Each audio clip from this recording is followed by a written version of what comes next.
কার সিদ্ধান্ত মতে দাড়ি কাটলেন? হ্যাঁ, কার সিদ্ধান্ত মতে সুদ খান? কার সিদ্ধান্ত মতো কিস্তি উঠাইলেন? হ্যাঁ, এই মিয়া, কার সিদ্ধান্ত মতে ঘরে টেলিভিশন ঢুকাইলেন?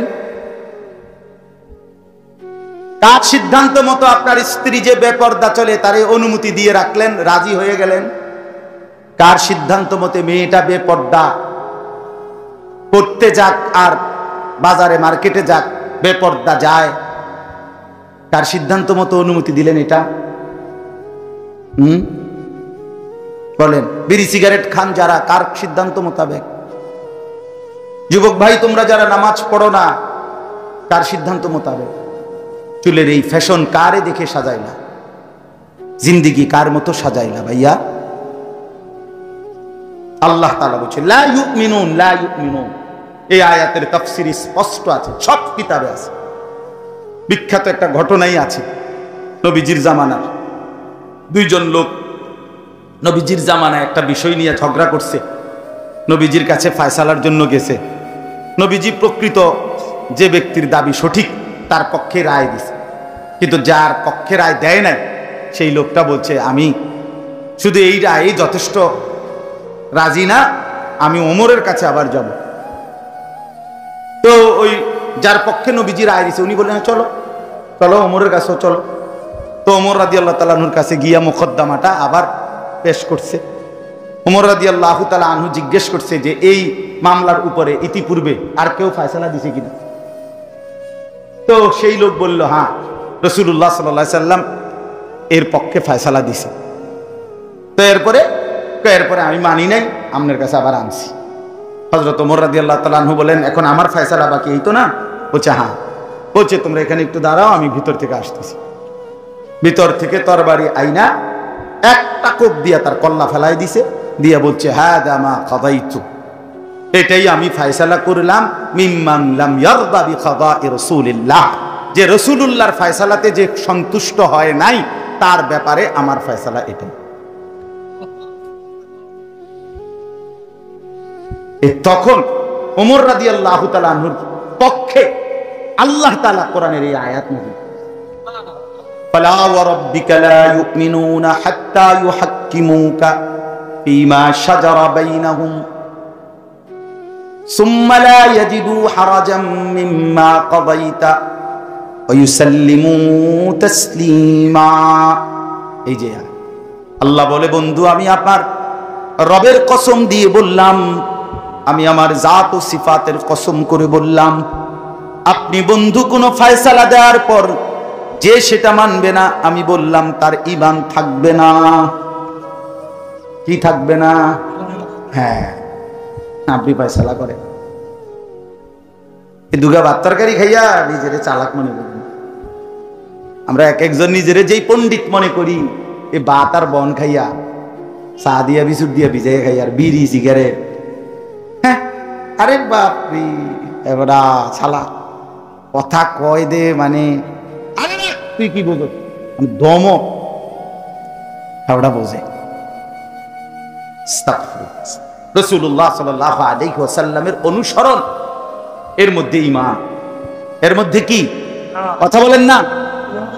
লা ইউমিনু আহাদুকুম, নবী সাল্লাল্লাহু আলাইহি সাল্লাম বলে তোমরা পরিপূর্ণ মুমিন হবে না ততক্ষণ পর্যন্ত হাত্তা ইয়াকুনা তাবআন লিমা জিতু বিহি, হাত্তা ইয়াকুনা হাওয়াহু তাবআন লিমা জিতু বিহি, যতক্ষণ তার মনের চাহিদা, মনের ইচ্ছা আমি রাসূলের অনুগামী, আমার দিক নির্দেশনা মতো না হবে ততক্ষণ লা ইউমিনু, সে মুমিন হবে না, হবে না, হবে না। নবী সাল্লাল্লাহু আলাইহি সাল্লাম কতটা গুরুত্বপূর্ণ বলে, কতটা সাংঘাতিক কথা। এই জন্য দয়া করে আমার বাপ এটা বুঝতে শিখেন, ভাবতে শিখেন। আপনাদের কাছে অনুরোধ করলাম, আল্লাহ তাআলা বলেন ওমা আরসালনা মির রাসূলিন ইল্লা লিইউতাআ বিইذনিল্লাহ, সমস্ত রাসূল আমি পাঠিয়েছি লোকেরা যেন তার আনুগত্য কি করে বলেন। আচ্ছা, এবার আসেন, একটা কথা বাকি থাকে, সেটা হলো প্রিয় নবী সাল্লাল্লাহু আলাইহি সাল্লামের ভালোবাসা, মহব্বত। আল্লাহ তাআলা কোরআনে স্পষ্টভাবে বলছেন, তোমাদের বাবা মা, তোমাদের স্ত্রী সন্তান, তোমাদের আত্মীয় স্বজন, তোমাদের ভাই বোন এবং তোমাদের ব্যবসার মাল, তোমাদের বসতের ঘর এবং তোমাদের প্রিয় যেই কোনো জিনিসের চাইতে যদি আল্লাহ, রসুল, জিহাদ, আল্লাহর রাস্তায় জানবাজি রেখে জিহাদ করা, এই তিন জিনিস যদি সবচেয়ে ভালোবাসার বস্তু না হয়, প্রিয় না হয়, তাহলে ফাতারাব্বাসু হাত্তা ইয়াতি আল্লাহু বিআমরি, আমি আল্লাহর আযাব আসার জন্য অপেক্ষা করি। তাহলে আল্লাহর ভালোবাসা, রাসূলুল্লাহ সাল্লাল্লাহু আলাইহি ওয়াসাল্লামের ভালোবাসা, আল্লাহর রাস্তায় জীবন বাজি রাখার ভালোবাসা, এটা থাকলেই আযাব থেকে, আল্লাহর শাস্তি থেকে বাঁচা যায়। তাহলে নবীজির ভালোবাসার কথা আল্লাহ কোরআনে বলছে কিনা বলেন? নবী সাল্লাল্লাহু আলাইহি ওয়াসাল্লাম নিজে বলছেন, লা ইউমিনু আহাদুকুম হাত্তা আকুনা আহাব্বা ইলাইহি মিন ওয়ালিদিহি ওয়া ওয়ালাদিহি ওয়ান নাসি আজমাইন। তোমরা তোমাদের বাবা মা, সন্তানাদি এবং সমস্ত মানুষের চাইতে যদি আমি রাসূলকে সবচেয়ে বেশি ভালো না বাসো, তাহলে পরিপূর্ণ ঈমানদার হইতে পারবে না। তাহলে নবীজি সাল্লাল্লাহু আলাইহি ওয়াসাল্লাম নিজেও উনার প্রতি ভালোবাসার কথা বলেছেন কিনা বলেন? তাহলে এখন আপনি কোরআনের সহজ হিসাব, আয়াতগুলোর মধ্যে, কোরআন সুন্নাহর মধ্যে নবীর ভালোবাসার কথা আছে, আর সাথে সাথে কোরআনের অসংখ্য আয়াত এবং রাসূলের হাদিসে সেই ভালোবাসার দাবিতে নবীজির অনুসরণ, ইত্তেবা, নবীজির আনুগত্য, এটার কথা বলা আছে। অতএব এই কথার আলোকেই মুফাসসিরিনে কেরাম, মুহাদ্দিসিনে কেরাম এই 1450 বছর ধরে ওলামায়ে কেরাম সর্বযুগে বলে আসছে যে রাসূলুল্লাহ সাল্লাল্লাহু আলাইহি সাল্লামের ভালোবাসা নবীজির অনুসরণের মাধ্যমেই প্রমাণ করতে হবে, আর নবীজির অনুসরণ যার মধ্যে আছে সেই কেবল রাসূলকে ভালোবাসে, এ কথাই প্রমাণিত হবে। অতএব যার মধ্যে নবীজির সুন্নতের অনুসরণ নাই, তিনি ভালোবাসে না, আর যে ভালোবাসে সে অনুসরণ না করে থাকতে পারে না। একটা আরেকটার সাথে কাগজের এই পিঠ ও পিঠ, এই কাগজ এটার এই পিঠ আর এই পিঠ, তাহলে এই পিঠ থেকে এই পিঠটা আলগা করা সম্ভব? এইটা আলগা করা যাবে? এটা পয়সার এই পিঠ ও পিঠ আলাদা করা যায়? টাকার এই পিঠ ওই পিঠ আলাদা করা যায়? ঠিক রাসূলুল্লাহ সাল্লাল্লাহু আলাইহি সাল্লামের ভালোবাসা এবং অনুসরণ আলাদা করা যায়।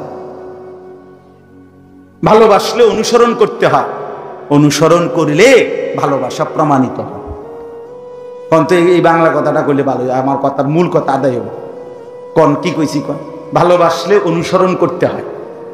না না, মাথা লাগতে বলি না মিয়া, মুখে বলতে বলছি। কোন কথা এটা? সবাই বলে হ্যাঁ, অনুসরণ করলে ভালোবাসা প্রমাণিত হয়। কোন আবার কোন? বুঝছেননি কথা? এটা সহজ হিসাব, এটা একদম বাংলা সহজ কথা। আল্লাহ তাআলা এই জন্যই বলছেন, কোথাও বলছেন ভালোবাসা, কোথাও বলছেন অনুসরণ, কোথাও বলছেন অনুসরণ, কোথাও বলছেন ভালোবাসা, অর্থাৎ কাগজের এই পিঠে পাবি হিসাব। ভালোবাসো তো অনুসরণ করো, অনুসরণ করো তো ভালোবাসো, খালাস, সোজা হিসাব। এই জন্য দয়া করে এই কথাটা আপনারা রাসূলের শহর থেকে, নবীর রওজা পাকের কাছ থেকে আমি আসছি, এজন্য আমার মনে থেকে এটা বলি, এজন্য বলি। রাসূলুল্লাহ সাল্লাল্লাহু আলাইহি ওয়াসাল্লামের অনুসরণ ছিল আমার শায়েখ আরিফ বিল্লাহ হাকিমুন নফস আল্লামা মুফতি মুশতাকুন নবী কাসিমি দামাত বারাকাতুহু। হুজুর তো গত বছর নাকি এই মাহফিলে আসছেন, আলহামদুলিল্লাহ। তো হুজুরে সবসময় বলে যে বহু মানুষ রাসূলুল্লাহর রওজার সামনে মদিনায় যায়, কিন্তু চেহারা সুরতে, চলনে বলনে নবীর অনুসরণ, সুন্নাতের নমুনা তার মধ্যে নাই। সে কাছে আইসাও দূরে।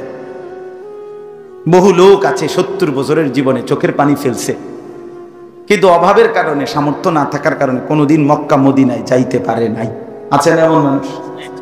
কত গুনগুনাইয়া কানছে, কত গজল শুনছে নবীর জন্য, তো চোখের পানি পড়ছে, আমি কি যাব না, আমি কি দাঁড়াবো না কোনোদিন? এমন কত মুসলমান কোনোদিন যাইতে পারে না, শুধু কানছে আর দুরূদ শরীফ পড়ছে, অথবা নবীর প্রশংসায় কোনো গজল শুনছে তো চোখের পানি পড়ছে। পড়ছে কিনা বল? কিন্তু জীবনটা রাসূলুল্লাহ সাল্লাল্লাহু আলাইহি সাল্লামের অনুসরণ করছে, মিসওয়াক করছে, দাড়ি রাখছে, হালাল উপার্জন খাইছে, বউ বাচ্চারে নামাজ রোজার মধ্যে রাখতে চেষ্টা করছে, পাক পবিত্র রাখছে শরীরটাকে, সব মিলাইয়া নবীর তরিকা অনুসরণ করছে, কিন্তু কাছে যাইতে পারে নাই কোনোদিন। খোদার কসম, হুজুর বলে যে সেই লোকটা দূরে থেকেও কাছে। সে কি? তাহলে কেউ কাছে থেকেও দূরে, কেউ দূরে থেকেও কাছে, কেউ দূরে থেকেও কাছে।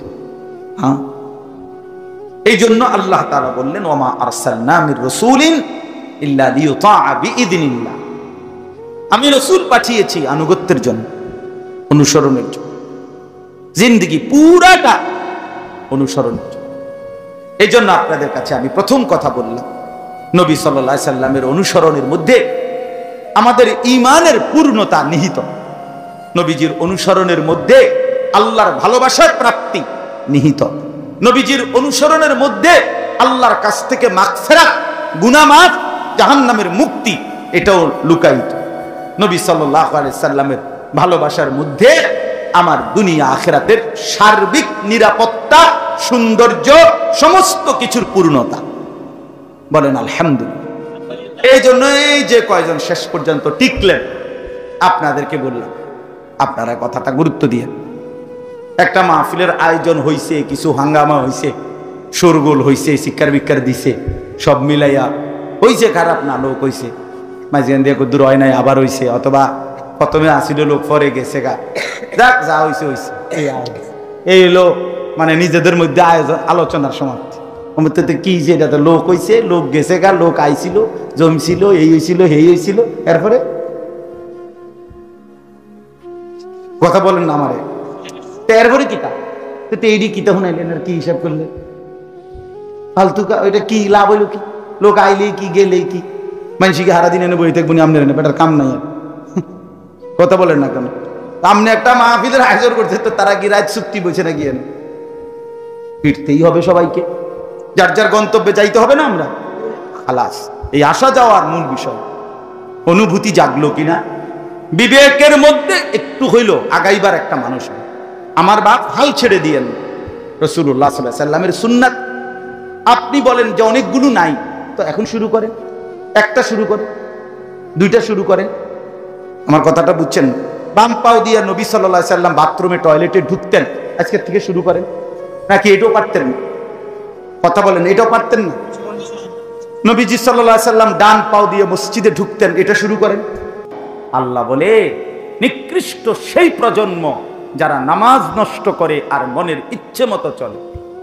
ওই জেনারেশন নিকৃষ্ট জেনারেশন, ওই প্রজন্ম নিকৃষ্ট প্রজন্ম যারা নামাজ নষ্ট করে এবং মনের ইচ্ছে মতো চলে। আল্লাহ বলে, ফাসাউফা ইয়ালকাউনা গাইয়া, আমি অচিরেই তাদেরকে জাহান্নামের সবচেয়ে নিকৃষ্ট গর্ত, সবচেয়ে ভয়ঙ্কর আযাবের গর্ত জাহান্নামে একটা আছে, সেটার নাম হলো গাই। হাদিসে আছে, কোরআনে আছে, এটা কোরআনের আয়াত। আমি গাই নামক জাহান্নামের সবচেয়ে বেশি আযাবে ভরপুর পূর্ণ গর্তে এই নাফরমানদেরকে ছুঁড়ে মার। বন্ধু বিশ্বাস, এটা কোরআনের আয়াত। এই ছেলেরা বিশ্বাস করো, বা কসম খোদার, এটা কোরআন শরীফের আয়াত। সত্য করে বলে, আমি কালকে হজের থেকে আসছি, আজি সব গিয়ে উল্লাহটা করে। আমার হজ্জের পরে আজকেই প্রথম নবী এবং রাসূল, আদম আলাইহিস সালাম থেকে নিয়ে আখিরি নবী পর্যন্ত আল্লাহ তাআলা কেন পাঠাইছে, এর অনেকগুলো কারণ। এর মধ্যে মৌলিক একটা কারণ আল্লাহ তাআলা এই আয়াতের মধ্যে উল্লেখ করছে। কেন আদমকে পাঠাইলেন, কেন নূহকে পাঠাইলেন, ইব্রাহিম, ইসমাইল, সালেহ, হুদ, শুআইব, ইয়াকুব, ইউসুফ, মূসা, ঈসা, মনে করেন এরকম যত নবী কোরআনুল কারীমের মধ্যে এমনি 25 জন নবীর নাম সরাসরি উল্লেখ আছে। আর এমনি নবী রাসূলদের সংখ্যা 1.25 লাখ অথবা তার চাইতে বেশি বা কম। তাইলে এই সমস্ত নবী এবং রাসূলকে আল্লাহ তাআলা কেন পাঠালো, এটার জবাবে আল্লাহ তাআলা এই আয়াতের মধ্যে বলছেন, কি বলছেন আল্লাহ তাআলা? ওয়ামা আরসালনা মির রাসূলিন ইল্লা লিইউতাআ বিইذনিল্লাহ। আল্লাহ তাআলা বলেন, আমি একজনকেও রাসূল হিসাবে অন্য কোনো উদ্দেশ্যে বানাই নাই, পাঠাই নাই, প্রেরণ করি নাই। যত নবী এবং যত রাসূল আমি আল্লাহ তাআলা পাঠিয়েছি, তাদেরকে আর কোনো উদ্দেশ্যে পাঠাই নাই, একটাই উদ্দেশ্য। সেটা কি? ইল্লা লিইউতাআ, তাদেরকে আমার বান্দারা অনুসরণ করবে, শুধুই কেবল এই উদ্দেশ্য। বুঝতেছেন কথাটা? তাইলে আদম থেকে মুহাম্মদ সাল্লাল্লাহু আলাইহি ওয়াসাল্লাম সকলকেই আল্লাহ তাআলা বলেন যে আমি পাঠিয়েছি একটাই উদ্দেশ্য। সেই উদ্দেশ্য হলো লিইউতাআ বিইذনিল্লাহ, আল্লাহর হুকুমে, আল্লাহর আদেশে, আল্লাহর ইচ্ছায় তাদের আনুগত্য, তাদের অনুসরণের জন্য। তাহলে আদমকে আমি আল্লাহ পাঠাইলাম অনুসরণের জন্য, নূহকে আমি আল্লাহ পাঠাইলাম অনুসরণের জন্য, মূসা, ঈসা, ইব্রাহিম, ইসমাঈল, সালেহ, হুদ, শুআইব, ইয়াকুব, ইউসুফ, যতজনকে আমি নবী এবং রাসূল বানিয়েছি, একটাই উদ্দেশ্য, আমার বান্দারা ওই নবীদের সম্প্রদায়, কওম, তাদেরকে অনুসরণ করবে। এই জন্য এটাই মূল উদ্দেশ্য, লিইউতাআ বিইذনিল্লাহ, আল্লাহর হুকুমে, আল্লাহর আদেশে জনগণ, সর্বশ্রেণীর মানুষ তাদের অনুসরণ করবে, আনুগত্য করবে, এই উদ্দেশ্য। এই কথাটাই হলো এই আয়াতের প্রথম কথা। আর দ্বিতীয় অংশটা আরেকটা কথা, এটা আরেকবার আলাদা বলতেছি। আগে এই কথাটা একটু বলি, পরে আবার দ্বিতীয় অংশটা বললে আমার কথা শেষ ইনশাআল্লাহ। সম্মানিত হাজিরিন, তাইলে এই কথাটা আপনারা এই আয়াত দ্বারা, এই কথা এবার আমরা আমাদের নবী সাল্লাল্লাহু আলাইহি ওয়াসাল্লামের ব্যাপারে ভাবি যে আমাদের প্রিয় নবী সাল্লাল্লাহু আলাইহি ওয়াসাল্লাম, তাকে আল্লাহ তাআলা কেন পাঠালেন? একই উত্তর, লিইউতাআ, তার আনুগত্যের জন্য, আমরা যেন তাকে অনুসরণ করি, এই জন্য। আর কোনো উদ্দেশ্য নেই। আরবিতে নফি ইস্তেসনা, এখানে একটা শব্দ আছে অমা, মা, এটা না বোধক শব্দ। আর ইল্লা একটা শব্দ আছে, এটা হলো পিছনে যতজনকে না করছে, যত বিষয়কে, এরপরে যেটা বলে শুধুই এটা উদ্দেশ্য, এটা বোঝানোর জন্য, হসর বুঝা। যেমন কোরআনে আছে, আপনারা আরো বাংলায় বুঝবেন সহজে, ওয়ামা খালাকতুল জিন্না ওয়াল ইনসা ইল্লা লিয়াবুদুন। এইটা যেরকম কথা, এটা স্টাইল, বলার ঢং, এইটা এরকম। আল্লাহ তাআলা বলেন, আমি মানুষ এবং জিনকে অন্য কোনো উদ্দেশ্যেই বানাই নাই, শুধুই একটা উদ্দেশ্য, আমার ইবাদত করো। এই কথাটা বুঝছেন? এটা যেরকম যে আর কোনো উদ্দেশ্য নাই, উদ্দেশ্য একটাই, আমার ইবাদত করবে মানুষ। এইটার মতো এই আয়াতটা এমন, আমি রাসূলদেরকে একজনকেও অন্য কোনো উদ্দেশ্যে পাঠাই নাই, শুধু একটাই উদ্দেশ্য, তাদের আনুগত্য করবে, অনুসরণ করবে, অনুসরণ করবে। তাইলে এই আয়াতের দ্বারা এই কথা স্পষ্ট, আমাদের প্রিয় নবী সাল্লাল্লাহু আলাইহি ওয়াসাল্লামকে মহান আল্লাহ পাক এই পৃথিবীতে পাঠিয়েছেন তাকে অনুসরণ করার জন্য, তার আনুগত্য করার জন্য, তার ইতাআত করার জন্য।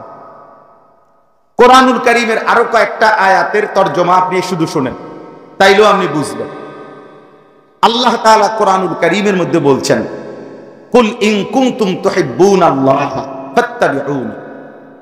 হে নবী, আপনি বলেন, তোমরা যদি আল্লাহকে ভালোবাসতে চাও, তাহলে আমি মুহাম্মদ, আমি রাসূল, আমার আনুগত্য করো, আমার অনুসরণ করো। ইউহিব্বুকুমুল্লাহ, তাইলে আল্লাহ তোমাদেরকে ভালোবাসবে, ওয়া ইয়াগফির লাকুম যুনুবাকুম, এবং তোমাদের সমস্ত গুনাহ মাফ করে দিবে। তাহলে বোঝা গেল এই আয়াতেও আল্লাহ তাআলা বললেন, নবীর কাছে, নবীজির মাধ্যমে আমাদের কাছে আল্লাহর চাওয়া যে আমরা নবীকে অনুসরণ করব। কি করব বলেন না?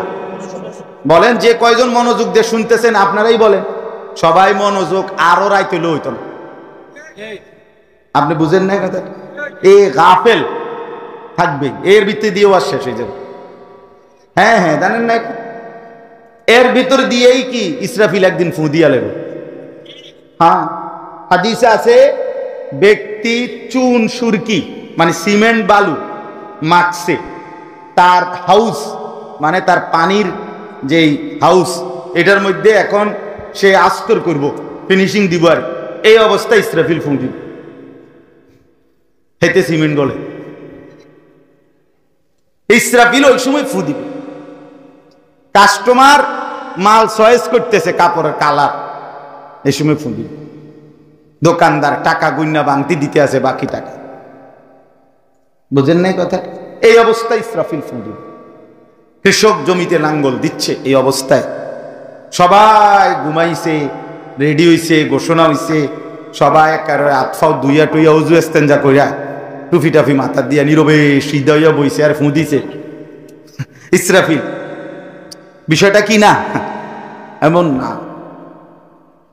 এই কর্মব্যস্ত মানুষ যার যে ধান্দায় আছে এর ভিতরে দিয়ে ইসরাফিল ফু, এটাই হাদিস বাপ। এই জন্য আল্লাহর কথা যখনই হয় যেখানেই কিছু মানুষ গাফেল, কিছু মানুষ বন খায়, কেউ বাদাম খায়, কেউ বুট খায়, কেউ ছবি উড়ায়, কেউ গপ মারে, কেউ মোটরসাইকেল ঠিক করে, কেউ দৌড়াদৌড়ি ব্যস্ত গাম পড়তেছে শুধু শুধু, এর ভিতরে দিয়েই মাহফিল শেষ। হ্যাঁ ভাই, এটাই জিন্দেগি। শুক্রবারে জুম্মার বয়ান ইমাম সাহেবরা করে, কিছু মানুষ ওনার এই ইমাম সাহেবের বয়ানের এই ৪৫ মিনিট ওনার পৃথিবীর শ্রেষ্ঠ জুরানি হেসুমি আগে, এর আগেও জুড়ায় না পরেও জুড়ায়, মানে ওনার ব্যারামে এটা যে ইমাম সাহেবের ওয়াজ শুরু, ওনার জুরানি শুরু, জিমানি শুরু। আর এইটা রোগে এইটা এটা ধারাবাহিক, ডায়াবেটিসের মতো ধারাবাহিক, কোন সময় এটা কন্ট্রোলে আসে না।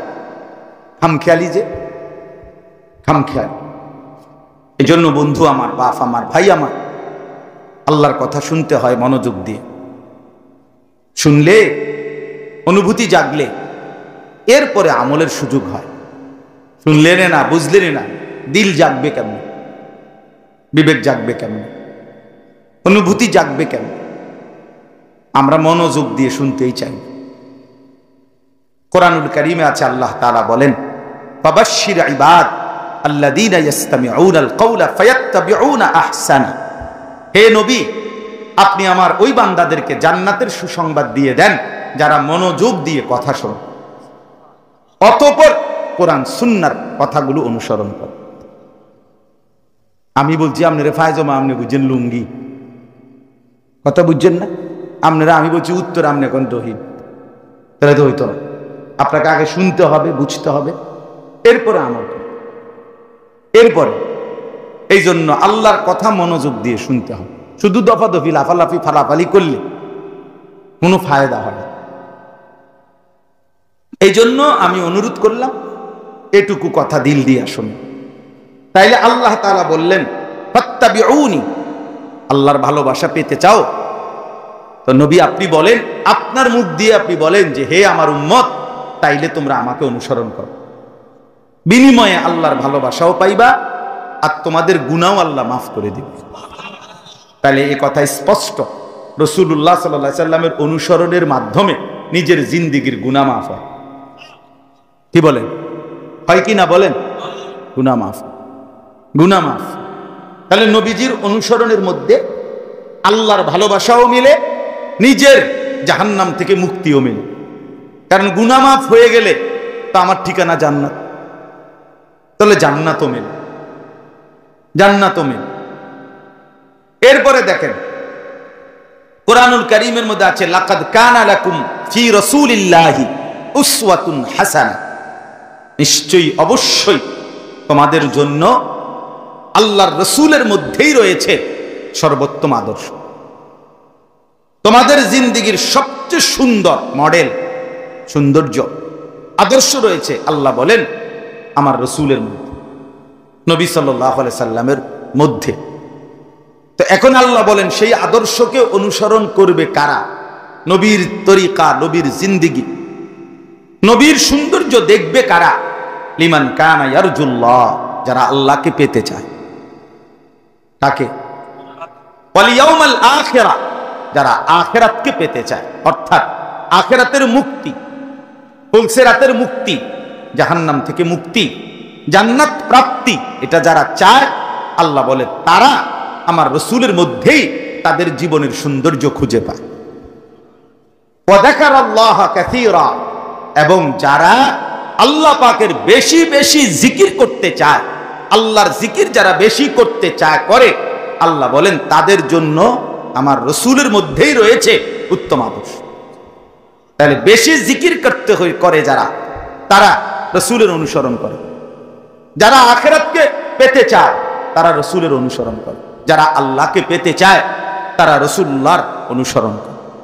অনুসরণ এজন্য শুধু জিকিরকারী দেখবেন, শুধু জিকির করে খুব, কিন্তু নবীজির তরিকা সুন্নাত, চেহারা সুরতে, চলনে বলনে, আচরণে লেনদেনে নবী সাল্লাল্লাহু আলাইহি সাল্লামের সুন্নাত তার মধ্যে নাই, তাহলে আপনি খবর নিলে দেখবেন তার জিকির ঠিক মতো করে না, ভুলে ভরা, ভ্রান্তিতে ভরা, খামখেয়ালিতে ভরা। এটা গুরুত্বপূর্ণ বিষয়। বিশুদ্ধ জিকির করবে, আল্লাহর জিকির বেশি, অটোমেটিকলি তার কলিজার ভিতরে রাসূলের অনুসরণ, মহব্বত, অনুসরণের প্রেরণা নিশ্চিত বেড়েই যাবে। যার মধ্যে বাড়ে নাই, আজ যে এত বছর ওটা জিকির করে, ওটা এখনো মেসওয়াক করে, ঘটনাটা কি? জিকিরের সমস্যা, ওনার জিকিরের ত্রুটি, ওনার জিকিরের মধ্যে ত্রুটি।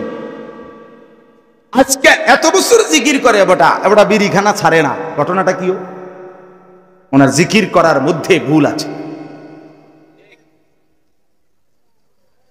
আজকে এত বছর উনি জিকির করে, অথচ চা দোকানে টেলিভিশন দেখার আড্ডাটা এখনো ছাড়ে না, বুড়ো হয়ে গেছে, 65 বছর বয়স, 70 বছর বয়স, এখনো টেলিভিশনের আড্ডা ওনার ছাড়ে নাই।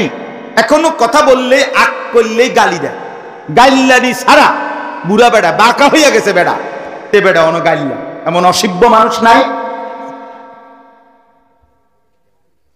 কত বড় নিকৃষ্ট বুড়া মানুষ, এত বয়স্ক মানুষ আপনি, আপনার মুখ দিয়া মিয়া 60 বছর পরে আজও আপনার মুখ দিয়া গালি ছাড়া কথা বের হয় না। আপনার মতো অসভ্য মানুষ আর কে হইতে পারে না। আপনি ভদ্রতা শিখবেন কোন দিন? আখলাক হবে কোন দিন আপনার মিয়া? আপনার থেকে মানুষ কিছু শিখবে কখন? আপনার ছেলে মেয়ে, নাতি নাতনি কিছু শিখবে কখন? এখনো 70 বছর বয়স, 60 বছর বিড়ি খান মিয়া, এখনো চা দোকানে বসে আড্ডা দেন মিয়া। পরবর্তী জেনারেশন আপনার থেকে কি শিখবে? তাইলে আপনার বংশধর আপনার থেকে শিখবে কি? বলে ওয়া যাকারাল্লাহা কাসীরা, আল্লাহ বলে বেশি বেশি আমার জিকির যারা করে, আখিরাতকে যারা পেতে চায়, আল্লাহকে যারা পেতে চায়, তারা সবকিছুতে রাসূলের তরিকা, আদর্শ খুঁজতে পায়, তালাশ করে, তারা তালাশ করে। এটা গুরুত্বপূর্ণ। এজন্য জিকিরও সুন্দর করা চাই। আল্লাহর জিকির বেশিও করতে হবে, সুন্দরও করতে হবে। কোরআনে স্পষ্ট আছে, সূরা বাকারাতে, ফাযকুরুহু কামা হাদাকুম, আল্লাহ বলছে আমি যেভাবে দিক নির্দেশনা দিয়েছি সেভাবেই আল্লাহর জিকির করো। সুবহানাল্লাহ, দিকিতা কি? হ্যাঁ, দিকি জিকির তামাশা করেন? হ্যাঁ, তামাশা করেন? এগুলো কি ধরনের জিকির? 4 রাকাত সুন্নত নামাজ পড়ে ফেললেন, 1.5 মিনিটও লাগলো না, 2 মিনিটও লাগলো না, কিন্তু ঘটনা কি? তাব্বাতিয়াদা কুল হুয়াল্লাহ কোন সময় পড়ে লাইলেন? আত্তাহিয়াতু কোন সময় পড়লেন? রুকু সিজদার তাসবিহ পড়লেন কখন? হ্যাঁ, তামাশা। এটা কি? তামাশা। আল্লাহ আমাদেরকে মাফ করে দেন, আল্লাহ আমাদের কলিজার মধ্যে বুঝ দান করুন। মুরব্বী চাচারাও রাগ করেন না, আপনি ভেবে দেখেন গুনাহ ছাড়বার সময় হবে কখন?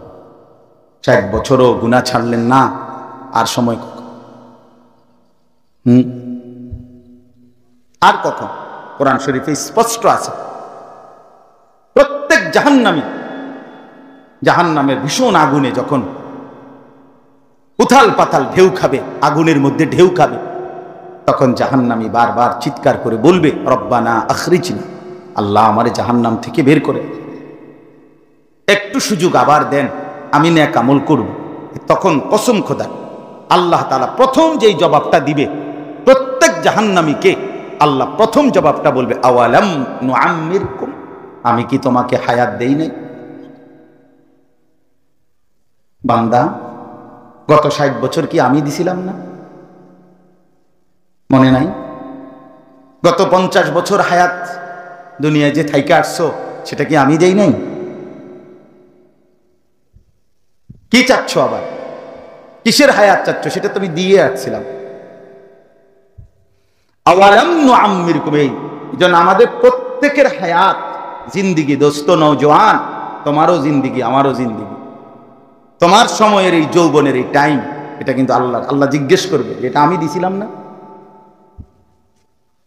আল্লাহ আমাদেরকে হায়া, লজ্জা, শরম দান করে। লজ্জা জীবনের বড় সম্পদ। আল হায়াউ শু'বাতুম মিনাল ঈমান। নবী সাল্লাল্লাহু আলাইহি সাল্লাম বলেন ঈমানের সবচেয়ে গুরুত্বপূর্ণ একটি শাখা হায়া, লজ্জা। বিবেক, অনুভূতি, তাহা কি করছি, কার জমিনে, কার রিজিক খেয়ে, কার আসমান আর জমিনে আমি নাফরমানি করছি, এই লজ্জাটা আসে, অনুভূতি, হায়া শেষ, অনেক বড় সম্পদ। নবী সাল্লাল্লাহু আলাইহি সাল্লাম বলেন ইযা লাম তাস্তাহি ফাসনা মা শি'ত, যখন হায়া লজ্জা চলে যায় তো যা ইচ্ছা তুমি তাই করো, যা নাফরমান, তোর যা মন চায়, তোর জন্য শরমে নাই। আর কি? আর এই যে সমস্ত ছেলে দেখবেন রাস্তার পাশে পেশাব করে, এগুলোর কোনো শরম নেই, এরা এরপরে কোনো কিছুতে আর লজ্জা বোধ করে না। আপনি দেখেন এই ছেলেগুলোর আর কোনো কিছুতে, এতে জন জিন্দিগি কুত্তার মতো বানাইয়ে লাইছে, আর কি হইতে তো শরম খুললে এলেছে। এইবার তার কিছুতেই লজ্জা হয় না। এবারে হেরে দেখে যদি কেউ বুড়া মানুষ, জোয়ান মানুষ, আলেম মানুষ, হুজুর মানুষ, যেই দেখুক ফের মোবাইল হে টিপে, হ্যাঁ তো শরমে নাই, এনে দেখলেই কি আমি না দেখলেই কি, ওর তো কোনো লজ্জাই নেই। ওরে আর কে বাধা দিবে? মানুষে দেখলে কি করবো? মানুষে দেখে কাটা কার দোষ? আপনি দেখছেন কার কথা বুঝছেন? আমি আপনার কইছি নি আমার দিকে চাই থাকতে, আমার মোবাইলে আমি টিপি, আপনি সমস্যা কি? না আমার কোনো সমস্যা নাই, তোমার শরম নাই এটা বুঝছি আর কি, এটা একটু সমস্যা হয়েছে। এজন্য মানুষের লজ্জা যখন চলে যায় সে যা ইচ্ছা তাই করে। হ্যাঁ বন্ধু, এটা বড় সম্পদ। হায়া, হায়া ইনকিবাদুন নফস, অন্তর সংকুচিত হয়ে যাওয়া আল্লাহর নাফরমানির ভয়ে, যে হায় আমি কেমনি করি নাফরমানি, কার নাফরমানি করছি, কেন করছি, কেন আল্লাহর সেজদা করলাম না? কি উত্তর বলেন? এই যে কয়জন বসছেন বলেন আপনারা, নওজোয়ান ছেলে তোমরা বলো ভাই, আজকে যারা এশার নামাজ পড়ো নাই, কেন পড়ো নাই? এখন যে জানোয়ারের মতো গিয়া ঘুমাই যাইবা, কেমনে ঘুমাইবা? বেশরম, বেহায়া, এই নির্লজ্জ, ঘুমাইবা কেমনে? আরে নাফরমান, ঘুমাইবা কেমনে? কার জমিনে ঘুমাই? কার আসমানের নিচে ঘুমাই? শরম, মুসলমান পরিচয় দাও অথচ সেজদা দাও না, এত বড় নির্লজ্জ বেহায়া। জঙ্গলে যাও না কেন? ওরা না বেনামাজি সব, ওই যে হাইওয়ান জানোয়ার যেগুলো সুন্দরবনে থাকে, জানোয়ার, আফ্রিকার জঙ্গলে যাও, তাইলে না তোমার সঙ্গী পাবে, ওরাও তো সেজদা দেয় না। তুমি মানুষের সমাজে থাকো কেন? মুসলমানের এলাকায় থাকো কেন বেটা?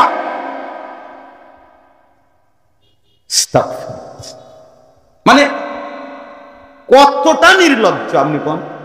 মানুষের তো একটা সামান্য কমন সেন্স থাকে, কি রে আমি মুসলমান, আমার বাপ দাদা মুসলমান, আমগো গ্রামটা মুসলমানের, আমরা বাড়ির চারদিকে সবাই মুসলমান, আমগো গ্রামে মসজিদ আছে, আজান হয়, ইমাম সাহেব আছে, হুজুর আছে, মাদ্রাসার ছাত্র আছে, এতটি মানুষের সামনে আমি বেনামাজি অসভ্যর মতো হাঁটি, আচ্ছা এটা কি তাই?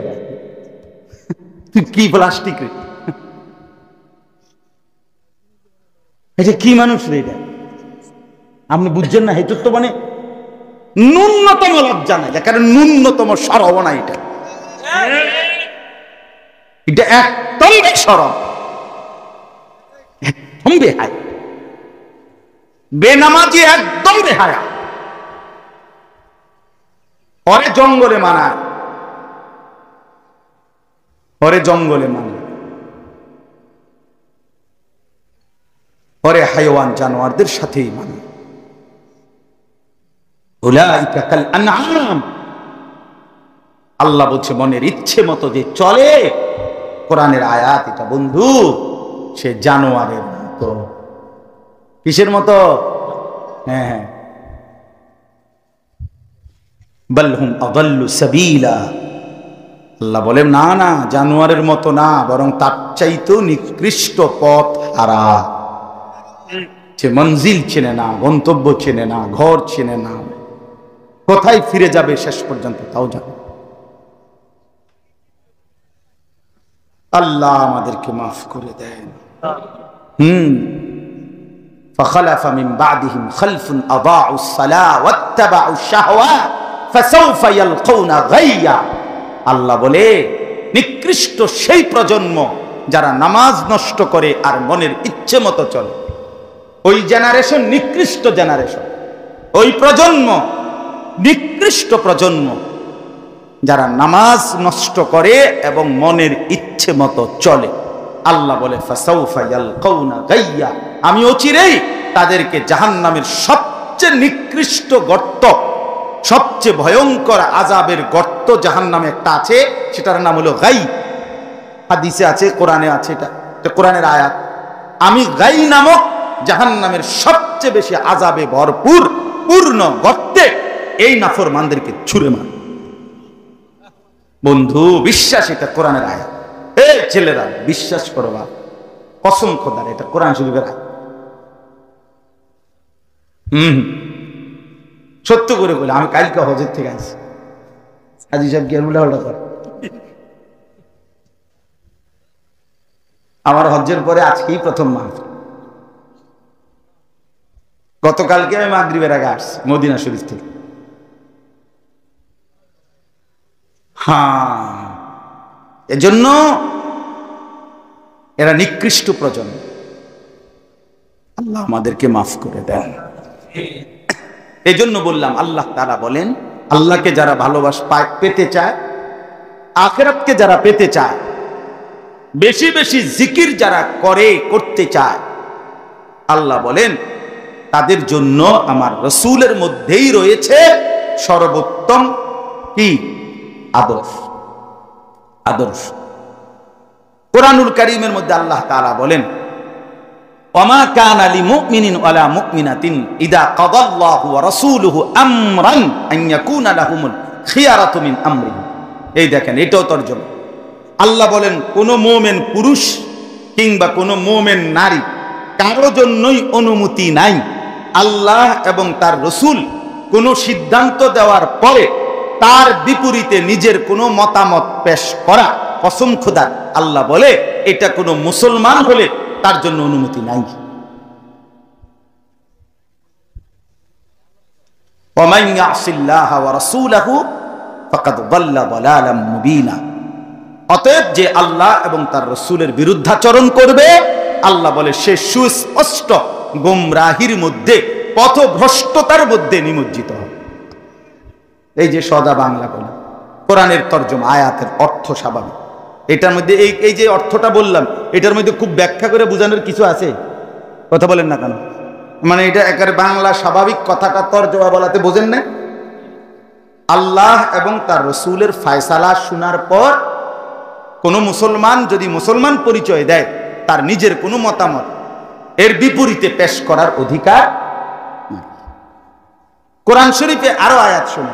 এই যে আয়াতটা আমি পড়ছি তার পরের আয়াত, 65 নম্বর আয়াত সূরা নিসাতে, এখানে এখন যেটা পড়লাম তারপরের আয়াত, ফালা ওয়া রাব্বিকা লা ইউমিনুনা হাত্তা ইউহাক্কিমুকা ফীমা শাজারা বাইনাহুম। আল্লাহ বলে বন্ধু, আমি আল্লাহ, আমি রব। আল্লাহ কি রব? আল্লাহ বলেন আমি রবের কসম, মানে আমার জাতের কসম। আল্লাহ নিজের কসম করে বলছে। আল্লাহ বলছে আমার নিজের কসম করলাম বন্ধু, আমি আমার নিজের জাতের, আমার সিফাতের, আমার রবের কসম দিয়ে বললাম, আপনি সিদ্ধান্ত দেওয়ার পরে যদি কেউ তার বিপরীতে কিছু বলে তার ঈমান থাকবে না। লা ইউমিনুন ফালা ওয়া রাব্বিকা লা ইউমিনুনা, ঈমানদার হবে না। কার সিদ্ধান্ত মতে দাড়ি কাটলেন? হ্যাঁ, কার সিদ্ধান্ত মতে সুদ খান? কার সিদ্ধান্ত মতো কিস্তি উঠাইলেন? হ্যাঁ, এই মিয়া, কার সিদ্ধান্ত মতে ঘরে টেলিভিশন ঢুকাইলেন? কার সিদ্ধান্ত মতো আপনার স্ত্রী যে বেপর্দা চলে তারে অনুমতি দিয়ে রাখলেন, রাজি হয়ে গেলেন? কার সিদ্ধান্ত মতে মেয়েটা বেপর্দা করতে যাক আর বাজারে মার্কেটে যাক বেপর্দা যায়? কার সিদ্ধান্ত মতো অনুমতি দিলেন এটা? বলেন। বিড়ি সিগারেট খান যারা, কার সিদ্ধান্ত মোতাবেক? যুবক ভাই তোমরা যারা নামাজ পড়ো না, কার সিদ্ধান্ত মোতাবেক? চুলের এই ফ্যাশন কারে দেখে সাজাইলা? জিন্দিগি কার মতো সাজাইলা ভাইয়া? আল্লাহ তাআলা বলছেন লা ইউমিনুন, লা ইউমিনুন। এই আয়াতের তাফসীর স্পষ্ট আছে, সব কিতাবে আছে। বিখ্যাত একটা ঘটনাই আছে নবীজির জামানার। দুইজন লোক নবীজির জামানায় একটা বিষয় নিয়ে ঝগড়া করছে, নবীজির কাছে ফয়সালার জন্য গেছে। নবীজি প্রকৃত যে ব্যক্তির দাবি সঠিক তার পক্ষে রায় দিছে, কিন্তু যার পক্ষে রায় দেয় নাই সেই লোকটা বলছে আমি শুধু এই রায়ে যথেষ্ট রাজি না, আমি ওমরের কাছে আবার যাব। তো ওই যার পক্ষে নবীজি রায় দিছে উনি বললেন চলো চলো ওমরের কাছেও চলো। তো ওমর রাদিয়াল্লাহু তাআলা আনহুর কাছে গিয়া মুকদ্দমাটা আবার পেশ করছে। ওমর রাদিয়াল্লাহু তাআলা আনহু জিজ্ঞেস করছে যে এই মামলার উপরে ইতিপূর্বে আর কেউ ফয়সালা দিছে কিনা? তো সেই লোক বলল হ্যাঁ, রাসূলুল্লাহ সাল্লাল্লাহু আলাইহি সাল্লাম এর পক্ষে ফয়সালা দিছে। তো এরপরে আমি মানি নাই, আপনার কাছে আবার আনছি। হযরত ওমর রাদিয়াল্লাহু তাআলা আনহু বলেন এখন আমার ফয়সালা বাকি, এই তো না? বলছে হ্যাঁ। বলছে তোমরা এখানে একটু দাঁড়াও, আমি ভিতর থেকে আসতেছি। ভিতর থেকে তরবারি আইনা একটা কোপ দিয়া তার কল্লা ফেলাই দিছে, দিয়া বলছে হাযা মা কাদাইতু, এটাই আমি ফয়সালা করলাম মিম্মান লাম ইয়ারদা বিকাদা'i রাসূলিল্লাহ, যে রাসূলুল্লাহর ফয়সালাতে যে সন্তুষ্ট হয় নাই তার ব্যাপারে আমার ফয়সালা এটাই। তখন ওমর রাদিয়াল্লাহু তাআলা আনহুর পক্ষে আল্লাহ তাআলা কোরআনের এই আয়াত নাযিল, ফালা ওয়া রাব্বিকা লা ইউমিনুনা হাত্তা ইউহাক্কিমুকা ফীমা শাজারা বাইনাহুম সুম্মা লা ইয়াজিদু হারাজাম মিম্মা কাদাইতা ওয়া ইউসাল্লিমু তাসলিমা। এই যে আল্লাহ বলে বন্ধু আমি আপনার রবের কসম দিয়ে বললাম, আমি আমার জাত ও সিফাতের কসম করে বললাম, আপনি বন্ধু কোনো ফয়সালা দেওয়ার পর যে সেটা মানবে না, আমি বললাম তার ঈমান থাকবে না। কি থাকবে না? হ্যাঁ, আপনি ফয়সালা করেন। এই দুগা ভাত তরকারি খাইয়া নিজেরে চালাক মনে করি আমরা, এক একজন নিজেরে যেই পণ্ডিত মনে করি, এই ভাত আর বন খাইয়া চা দিয়া বিস্কুট দিয়া ভিজাইয়া খাইয়া আর বিড়ি সিগারেট। হ্যাঁ, আরে বাপরি এবারা ছালা কথা কয় দে মানে আরে না তুই কি বোঝো দম ওটা বোঝে। রাসূলুল্লাহ সাল্লাল্লাহু আলাইহি ওয়াসাল্লামের অনুসরণ, এর মধ্যে ঈমান, এর মধ্যে কি কথা বলেন না? লা ইউমিনু আহাদুকুম, নবী সাল্লাল্লাহু আলাইহি সাল্লাম বলে তোমরা পরিপূর্ণ মুমিন হবে না ততক্ষণ পর্যন্ত হাত্তা ইয়াকুনা তাবআন লিমা জিতু বিহি, হাত্তা ইয়াকুনা হাওয়াহু তাবআন লিমা জিতু বিহি, যতক্ষণ তার মনের চাহিদা, মনের ইচ্ছা আমি রাসূলের অনুগামী, আমার দিক নির্দেশনা মতো না হবে ততক্ষণ লা ইউমিনু, সে মুমিন হবে না, হবে না, হবে না। নবী সাল্লাল্লাহু আলাইহি সাল্লাম কতটা গুরুত্বপূর্ণ বলে, কতটা সাংঘাতিক কথা। এই জন্য দয়া করে আমার বাপ এটা বুঝতে শিখেন, ভাবতে শিখেন।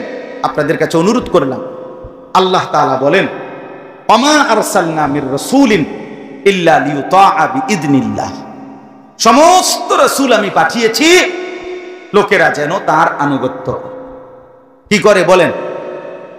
আচ্ছা, এবার আসেন, একটা কথা বাকি থাকে, সেটা হলো প্রিয় নবী সাল্লাল্লাহু আলাইহি সাল্লামের ভালোবাসা, মহব্বত। আল্লাহ তাআলা কোরআনে স্পষ্টভাবে বলছেন, তোমাদের বাবা মা, তোমাদের স্ত্রী সন্তান, তোমাদের আত্মীয় স্বজন, তোমাদের ভাই বোন এবং তোমাদের ব্যবসার মাল, তোমাদের বসতের ঘর এবং তোমাদের প্রিয় যেই কোনো জিনিসের চাইতে যদি আল্লাহ, রসুল, জিহাদ, আল্লাহর রাস্তায় জানবাজি রেখে জিহাদ করা, এই তিন জিনিস যদি সবচেয়ে ভালোবাসার বস্তু না হয়, প্রিয় না হয়, তাহলে ফাতারাব্বাসু হাত্তা ইয়াতি আল্লাহু বিআমরি, আমি আল্লাহর আযাব আসার জন্য অপেক্ষা করি। তাহলে আল্লাহর ভালোবাসা, রাসূলুল্লাহ সাল্লাল্লাহু আলাইহি ওয়াসাল্লামের ভালোবাসা, আল্লাহর রাস্তায় জীবন বাজি রাখার ভালোবাসা, এটা থাকলেই আযাব থেকে, আল্লাহর শাস্তি থেকে বাঁচা যায়। তাহলে নবীজির ভালোবাসার কথা আল্লাহ কোরআনে বলছে কিনা বলেন। নবী সাল্লাল্লাহু আলাইহি ওয়াসাল্লাম নিজে বলছেন, লা ইউমিনু আহাদুকুম হাত্তা আকুনা আহাব্বা ইলাইহি মিন ওয়ালিদিহি ওয়া ওয়ালাদিহি ওয়ান নাসি আজমাইন, তোমরা তোমাদের বাবা মা, সন্তানাদি এবং সমস্ত মানুষের চাইতে যদি আমি রাসূলকে সবচেয়ে বেশি ভালো না বাসো, তাহলে পরিপূর্ণ ঈমানদার হইতে পারবে না। তাহলে নবীজি সাল্লাল্লাহু আলাইহি সাল্লাম নিজেও উনার প্রতি ভালোবাসার কথা বলেছেন কিনা বলেন। তাহলে এখন আপনি কোরআনের সহজ হিসাব, আয়াতগুলোর মধ্যে, কোরআন সুন্নাহর মধ্যে নবীর ভালোবাসার কথা আছে, আর সাথে সাথে কোরআনের অসংখ্য আয়াত এবং রাসূলের হাদিসে সেই ভালোবাসার দাবিতে নবীজির অনুসরণ, ইত্তেবা, নবীজির আনুগত্য, এটার কথা বলা আছে। অতএব এই কথার আলোকেই মুফাসসিরিনে কেরাম, মুহাদ্দিসিনে কেরাম এই 1450 বছর ধরে ওলামায়ে কেরাম সর্বযুগে বলে আসছে যে রাসূলুল্লাহ সাল্লাল্লাহু আলাইহি সাল্লামের ভালোবাসা নবীজির অনুসরণের মাধ্যমেই প্রমাণ করতে হবে, আর নবীজির অনুসরণ যার মধ্যে আছে সেই কেবল রাসূলকে ভালোবাসে, এ কথাই প্রমাণিত হবে। অতএব যার মধ্যে নবীজির সুন্নতের অনুসরণ নাই, তিনি ভালোবাসে না, আর যে ভালোবাসে সে অনুসরণ না করে থাকতে পারে না। একটা আরেকটার সাথে কাগজের এই পিঠ ও পিঠ, এই কাগজ এটার এই পিঠ আর এই পিঠ, তাহলে এই পিঠ থেকে এই পিঠটা আলগা করা সম্ভব? এইটা আলগা করা যাবে? এটা পয়সার এই পিঠ ও পিঠ আলাদা করা যায়? টাকার এই পিঠ ওই পিঠ আলাদা করা যায়? ঠিক রাসূলুল্লাহ সাল্লাল্লাহু আলাইহি সাল্লামের ভালোবাসা এবং অনুসরণ আলাদা করা যায়। ভালোবাসলে অনুসরণ করতে হয়, অনুসরণ করলে ভালোবাসা প্রমাণিত হয়। কোন তো এই বাংলা কথাটা কইলে ভালো হয়, আমার কথার মূল কথা আদায় হবে। কোন কি কইছি? কোন ভালোবাসলে অনুসরণ করতে হয়। না না, মাথা লাগতে বলি নাই মিয়া, মুখে বলতে বলছি। কোন কথা এটা? সবাই বলে হ্যাঁ, অনুসরণ করলে ভালোবাসা প্রমাণিত হয়। কোন আবার কোন বুঝছেননি কথা? এটা সহজ হিসাব, এটা একদম বাংলা সহজ কথা। আল্লাহ তাআলা এই জন্যই বলছে, কোথাও বলছেন ভালোবাসা, কোথাও বলছেন অনুসরণ, কোথাও বলছেন অনুসরণ, কোথাও বলছেন ভালোবাসা, অর্থাৎ কাগজের এই পিঠে স্বাভাবিক হিসাব। ভালোবাসো তো অনুসরণ করো, অনুসরণ করো তো ভালোবাসো, খালাস, সোজা হিসাব। এই জন্য দয়া করে এই কথাটা আপনারা রাসূলের শহর থেকে, নবীর রওজা পাকের কাছ থেকে আমি আসছি, এজন্য আমার মনে থেকে এটা বলি, এজন্য বলি। রাসূলুল্লাহ সাল্লাল্লাহু আলাইহি ওয়াসাল্লামের অনুসরণ ছিল আমার শায়েখ আরিফ বিল্লাহ হাকিমুন নফস আল্লামা মুফতি মুশতাকুন নবী কাসিমি দামাত বারাকাতুহু। হুজুর তো গত বছর নাকি এই মাহফিলে আসছেন, আলহামদুলিল্লাহ। তো হুজুরে সবসময় বলে যে বহু মানুষ রাসূলুল্লাহর রওজার সামনে মদিনায় যায়, কিন্তু চেহারা সুরতে, চলনে বলনে নবীর অনুসরণ, সুন্নাতের নমুনা তার মধ্যে নাই। সে কাছে আইসাও দূরে। বহু লোক আছে 70 বছরের জীবনে চোখের পানি ফেলছে, কিন্তু অভাবের কারণে, সামর্থ্য না থাকার কারণে কোনোদিন মক্কা মদিনায় যাইতে পারে নাই। আছেন এমন মানুষ? কত গুনগুনাইয়া কানছে, কত গজল শুনছে নবীর জন্য, তো চোখের পানি পড়ছে, আমি কি যাব না, আমি কি দাঁড়াবো না কোনোদিন? এমন কত মুসলমান কোনোদিন যাইতে পারে না, শুধু কানছে আর দুরূদ শরীফ পড়ছে, অথবা নবীর প্রশংসায় কোনো গজল শুনছে তো চোখের পানি পড়ছে কিনা বলে। কিন্তু জীবনটা রাসূলুল্লাহ সাল্লাল্লাহু আলাইহি ওয়াসাল্লামের অনুসরণ করছে, মিসওয়াক করছে, দাড়ি রাখছে, হালাল উপার্জন খাইছে, বউ বাচ্চারে নামাজ রোজার মধ্যে রাখতে চেষ্টা করছে, পাক পবিত্র রাখছে শরীরটাকে, সব মিলাইয়া নবীর তরিকা অনুসরণ করছে, কিন্তু কাছে যাইতে পারে নাই কোনোদিন। খোদার কসম, হুজুর বলে যে সেই লোকটা দূরে থেকেও কাছে। সে কি? তাহলে কেউ কাছে থেকেও দূরে, কেউ দূরে থেকেও কাছে, কেউ দূরে থেকেও কাছে। হ্যাঁ, এই জন্য আল্লাহ তাআলা বললেন, ওমা আরসালনা মির রাসূলিন ইল্লা লিইউতাআ বিইذনিল্লাহ, আমি রাসূল পাঠিয়েছি আনুগত্যের জন্য, অনুসরণের জন্য, জিন্দেগি পুরাটা অনুসরণের জন্য। এই জন্য আপনাদের কাছে আমি প্রথম কথা বললাম, নবী সাল্লাল্লাহু আলাইহি সাল্লামের অনুসরণের মধ্যে আমাদের ঈমানের পূর্ণতা নিহিত, নবীজির অনুসরণের মধ্যে আল্লাহর ভালোবাসার প্রাপ্তি নিহিত, নবীজির অনুসরণের মধ্যে আল্লাহর কাছ থেকে মাগফিরাত, গুনাহ মাফ, জাহান্নামের মুক্তি, এটাও লুকায়িত। নবী সাল্লাল্লাহু আলাইহি সাল্লামের ভালোবাসার মধ্যে আমার দুনিয়া আখিরাতের সার্বিক নিরাপত্তা, সৌন্দর্য, সমস্ত কিছুর পূর্ণতা। বলেন আলহামদুলিল্লাহ। এই জন্য এই যে কয়জন শেষ পর্যন্ত টিকলেন, আপনাদেরকে বললাম, আপনারা কথাটা গুরুত্ব দিয়ে, একটা মাহফিলের আয়োজন হইছে, কিছু হাঙ্গামা হইছে, শোরগোল হইছে, শিক্ষার বিক্ষার দিছে, সব মিলাইয়া হইছে, খারাপ না, লোক হইছে, মাঝখান দিয়ে দূর হয় নাই, আবার হইছে, অথবা প্রথমে আসিল লোক, পরে গেছে গা, যাক যা হইছে হইছে, এই হলো মানে নিজেদের মধ্যে আয়োজন, আলোচনার সমাপ্তি। কি যে এটা তো লোক হইছে, লোক গেছে গা, লোক আইছিল, জমছিল, এই হইছিল, এই হইছিল, এরপরে কথা বলেন না আমারে, এরপরে কিতা তো এইডি কিতা শুনাইলেন, আর কি হিসাব করলেন ফালতু, ওইটা কি লাভ হইল? কি লোক আইলে কি, গেলে কি, মানুষকে হারা দিন এনে বই থাকবো, আপনার এনে বেটার কাম নাই আর। কথা বলেন না কেন? আপনি একটা মাহফিলের আয়োজন করছে, তো তারা কি রাত চুক্তি বলছে নাকি? এনে ফিরতেই হবে সবাইকে, যার যার গন্তব্যে যাইতে হবে না। আমরা খালাস, এই আসা যাওয়ার মূল বিষয় অনুভূতি জাগলো কিনা, বিবেকের মধ্যে একটু হইল আগাইবার একটা মানুষ। আমার বাপ হাল ছেড়ে দিয়েন, রাসূলুল্লাহ সাল্লাল্লাহু আলাইহি ওয়াসাল্লামের সুন্নাত আপনি বলেন যে অনেকগুলো নাই, তো এখন শুরু করেন, একটা শুরু করেন, দুইটা শুরু করেন। আমার কথাটা বুঝছেন? বাম পাও দিয়ে নবী সাল্লাল্লাহু আলাইহি ওয়াসাল্লাম বাথরুমে, টয়লেটে ঢুকতেন, আজকের থেকে শুরু করেন। নাকি এটাও পারতেন না? কথা বলেন, এটাও পারতেন না? নবীজি সাল্লাল্লাহু আলাইহি ওয়াসাল্লাম ডান পাও দিয়ে মসজিদে ঢুকতেন, এটা শুরু করেন।